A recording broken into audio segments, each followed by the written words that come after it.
Good morning to my friends and family, and welcome to Friday, the last day of the work week for many of us, and I guess the beginning of another weekend for those who have got something planned, or for those who are just looking to kick back and relax. What never ceases to amaze me every time I come up here to the International Passenger Terminal at first light is that you can never predict what the morning is going to look like, because there is so much variability in our lives. And what I've learnt from coming up here every morning, or most mornings for the past couple of years, is that depending on the cloud cover on the horizon will influence significantly the brilliance and radiance of the colours in the sky, and significantly influences the quality of the sunrise, so to speak. So as you can see today, we have first light, and it is quite beautiful. It's still. It's not too cold. It's a little bit crisp, but it's not as orange. There's no glow, and it doesn't look all that spectacular at this point in time. But things may change over the next 10-15 minutes as I guess as God decides to start this day, and as the sun comes over that horizon. So we'll just keep an eye out for what's happening, and kick off with a book summary again. I just love doing book summaries. I love delivering a message of empowerment, because the whole objective of Jim's 5am Club is for me to get up early in the morning, stay up late at night, and to learn something new, and to try and pass it on, to take OPE, other people's experiences, in the form of books, book summaries, and to summarise it. I summarise this one on the bus on the way in. The bus trip's about 25 minutes, so I've got just enough time to read somebody else's book summary, to take down some notes, as you can see here, and to stand up here and deliver on this beautiful start to the day. It's been a wild night on Wall Street again. This whole week has been characterised by huge gyrations in the markets, shifts of 1,000 points or more. So we're down overnight again. Yesterday we were up, so it's just an up and down. It's just a huge shift of money, and it's time, I guess, to batten down and to have a cool head to manage our way through these gyrations, because sooner or later the market will sort itself out, just like everything in life, and we'll have some direction, hopefully upward, but you just never know these days. So today's book summary that I'd love to take you through is entitled Rapport. Rapport, by a dual authorship. Looks like it's a husband and wife team, Emily and Alison. And this book is all about learning or reaffirming how to make new connections, and or deepening the existing connections that we have with others and with ourselves. So rapport is a skill, is a core skill that we all need to have, and some people have got it in spades. Now, we do come across people in our lives who just amaze us at how quickly and how effectively they can generate rapport with complete strangers.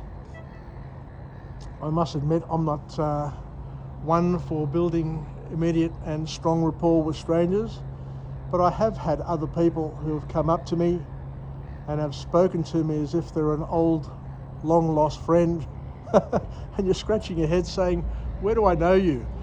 but you don't know them. It's just that they've got a style, a rapport style, where they make out and genuinely, in some cases, want to get to know you and to build a relationship with you.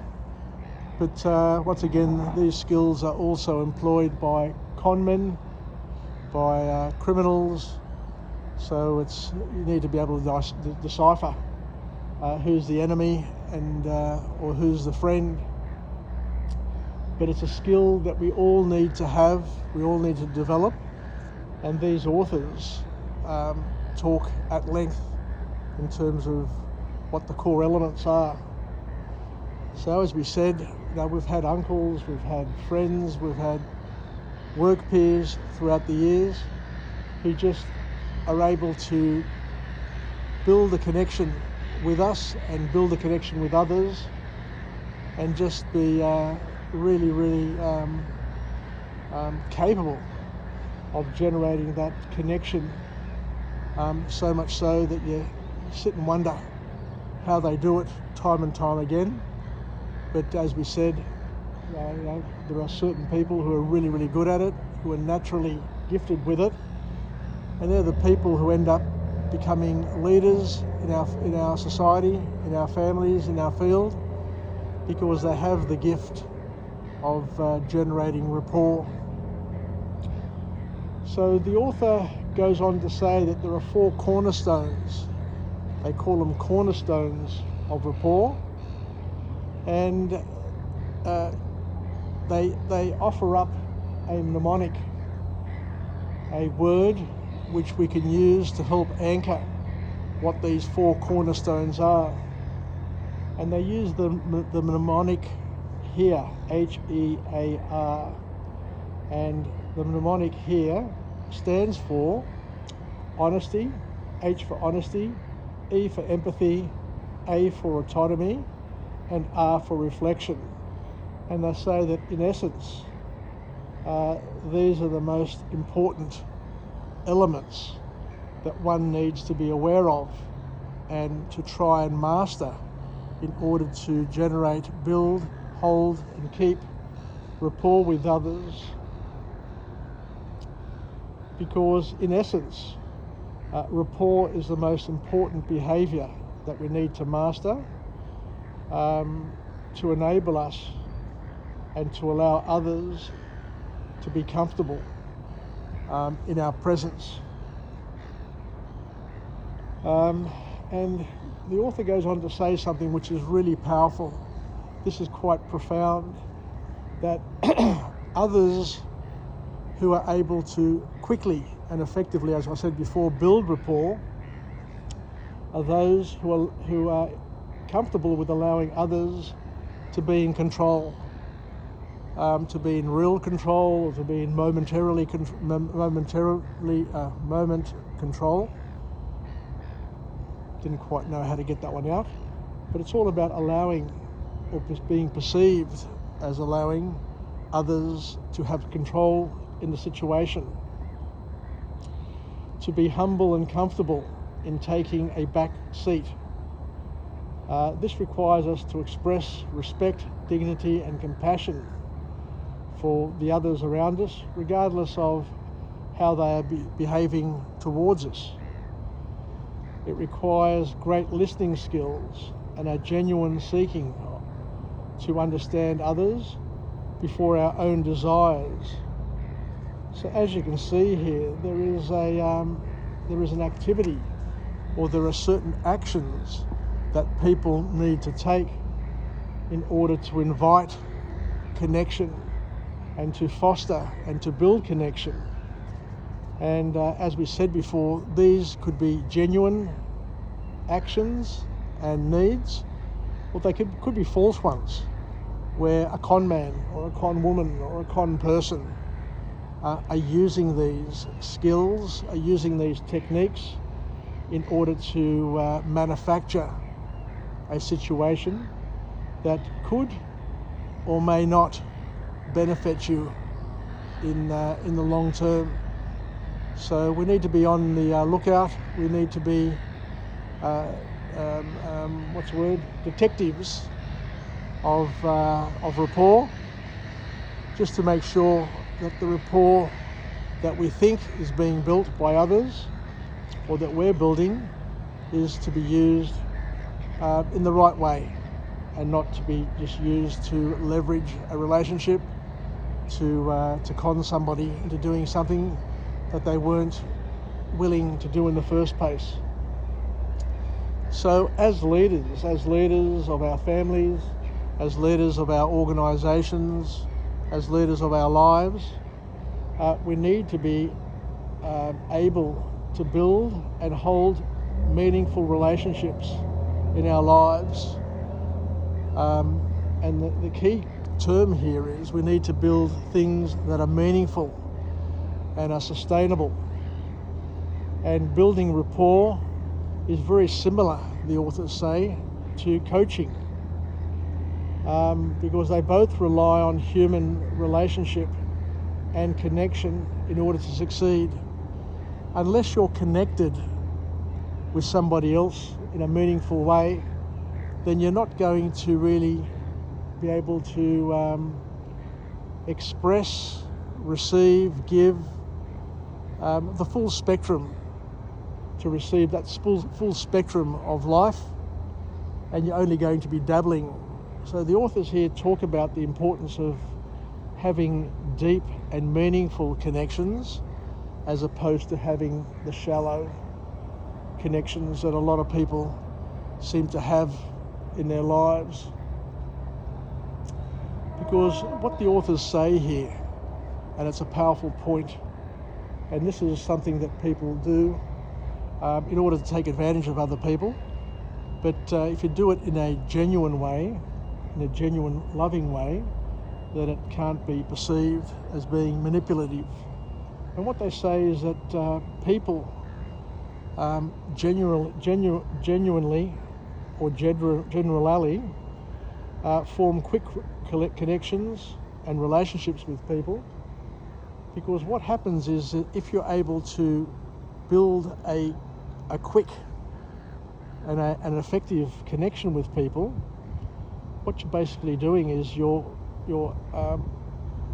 enabling them or forcing them or causing them to drop their guard, and it makes it harder for the others to argue and attack you. But as the authors here in this book say, it's important that rapport is built on a genuine footing, and it needs investment.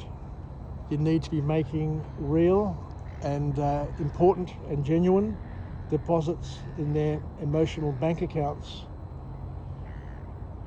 So let's go through this mnemonic of HEAR, HEAR, honesty, empathy, autonomy and reflection, to try and understand it a little bit better and to try and incorporate it and use it in our daily lives.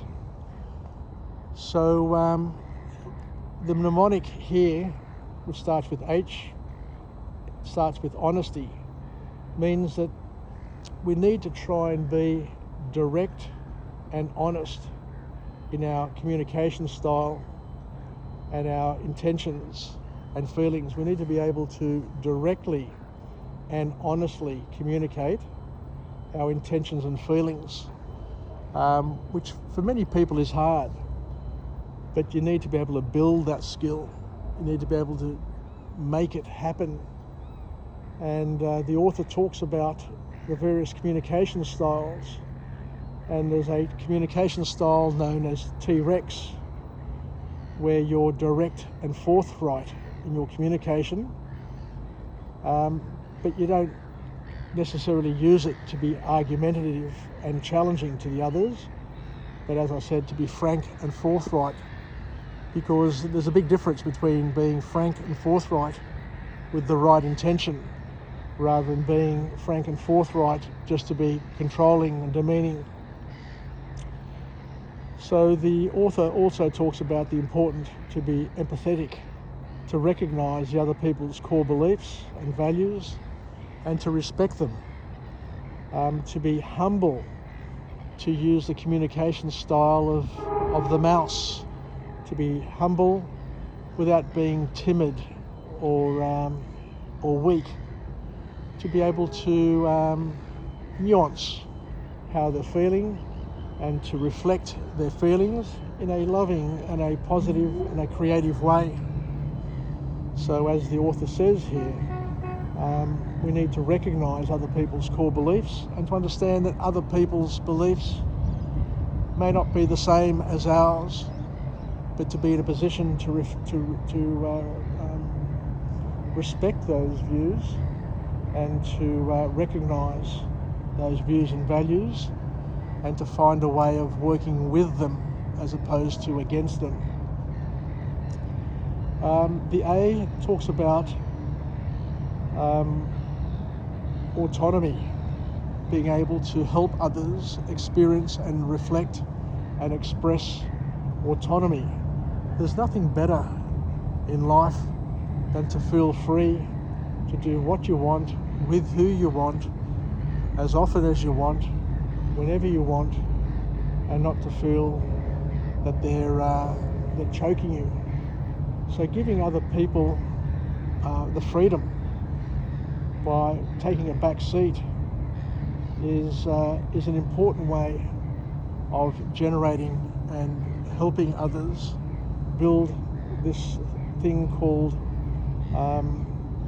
autonomy, to give other people the sense that they're in control of their lives, and to invite people to be in control of the situation without feeling that you've got your nose out of joint or to be intimidated by it in any way, shape or form. So the authors talk about being like the lion. You don't have to be in control all the time. You can allow others around you to control the situation, knowing very well that as soon as you roar or you get up or move, that they will know who is in control. So you don't need to be in control all the time to be the king of the jungle, so to speak. So as a lion maintains control, but it doesn't need to be in control all the time, but it allows others or invites others to control certain situations in order to bring balance to the pride or to a relationship. So the lion is an example that the author here uses in terms of communication style, which enables others to lead, and we take turns in leading within relationships. And the R is reflection, being able to reflect, to be able to identify and reflect back and repeat back to others, to guide a conversation, to not be the bully in a conversation, not to be the one who is always talking, always making the points, but to tete-a-tete, to give and receive, and to guide the conversation toward some meaningful goals where both benefit. So there we go. So another book, another day, another Friday in our lives. And as we said before, you can never tell what sort of sunrise we're going to have, because each day is different. The cloud cover on the horizon will shape the way, the mood, and the sunrise over the city.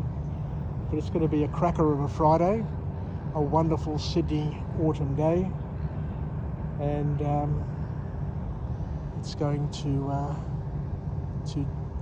be another beautiful start to the weekend, I guess, is one way of putting it. So thank you once again for joining me on Jim's 5am Club. I've had a bit of trouble getting through this book summary today, but I hope it's been as useful to you as what it is for me. And I learnt today to incorporate HEAR, here, the mnemonic, into my thought patterns, into my processes, and learning the importance of rapport and how to make the most of it. So once again, I'll just take a little walk up onto the platform here above the Key restaurant, just to give a 360-degree view of this wonderful city, and to remind us how lucky we are to be living in this country. And here we have, as you can see, the breeze coming in from the southwest west on this beautiful morning, and it's starting to look nice. The sun is starting to come up. Not as bright, not as orange, not as spectacular as yesterday, but fantastic nonetheless. Anyway, take care everybody, Yassas, and have a wonderful Friday and a great start to the weekend. Until we meet again, it's James signing off from Jim's 5 a.m. Club on this magnificent, beautiful Sydney autumn morning. Bye for now.